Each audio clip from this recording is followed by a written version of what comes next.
Көпке белгілі грыжа ауруы. Құрметті менің оқырмандарым, сәлеметсіздер ме дегім келеді алдыменен. Грыжа ауруы. Бізде грыжа ауруы өте көп қазір. Бұрынғы кезде грыжа аурулары өте аз болатын болса, қазір өте көп. Өйткені бізде қимыл әрекет аз. Көбінесе компьютермен столда отырамыз, жұмыс істеп отырамыз. Мен басқаны айтпай қояйын, өзім осы түсіріп біткенше, мысалы 1-2 сағат отырғанда, кәдімгідей тұрсаң белің ауырлап қалады. Көрдіңіздер ме? Ал кешке дейін жұмыс істеген не болады десеңізші. Онан кейін кейбіреулер айтады, қимылдап жүрмін, үйдің тіршілігін істеп жүрмін дейді. Ол аз үйдің тіршілігін істеген. Бел грыжа ауруы болатын болса, оны отаға жеткізбеу керек. Грыжа ауруы қатты ұстаған кезде сіздің қандай укол болмасын, қандай дәрі болмасын, көнбей қояды. Көнбей қояды, онда сізді отаға дейін алып барады. Грыжа дегеніміз неміз жалпы? Грыжа дегеніміз мына екі сүйектің ортасының қажалғаны.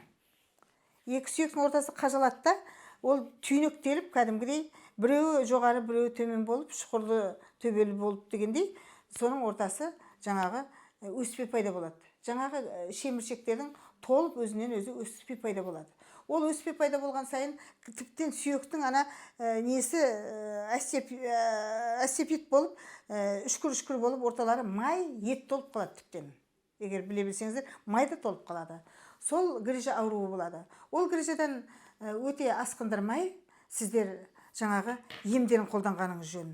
Енді емдерін қалай десе, кейбіреулер айтады, үй жағдайында қалай етеміз деп.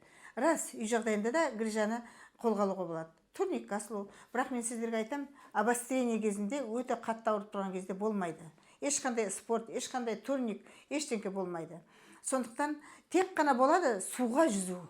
Суға жүзу. Бассейн дейміз ғой, я болмаса қазір жазайық ғой, суға жүзу. Өйткені суға жүзгенде сіздің беліңіздің ортасындағы ыстықтың барлығын алады су.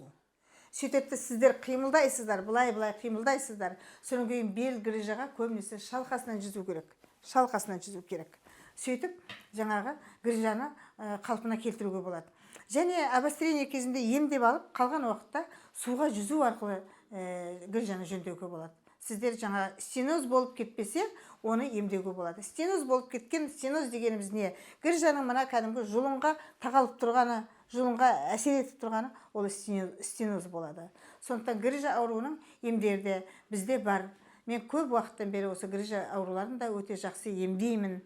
Оны емдеймін деп сіздерге айта аламын. Әрине, асқырып кеткен, отаға келіп тұрған грыжа болса, оны емдеймін деп айтпаймын сіздерге. Бірақ ондай жағдай болатын болса, тіптен бірден мен хирургке жіберемін. Не хирургтерге жіберемін?